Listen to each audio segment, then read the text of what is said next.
Juan 15:4. Manatili kayo sa akin at ako'y sa inyo.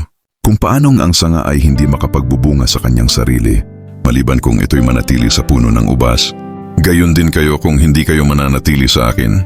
Naisip mo na bang gumawa ng isang bagay gamit ang mga tagubilin? Paano kaya kung wala kang gamit o materyales? Bago natin magawa ang isang gawain, kailangan nating tiyakin na mayroon tayo ng mga bagay na kinakailangan para dito.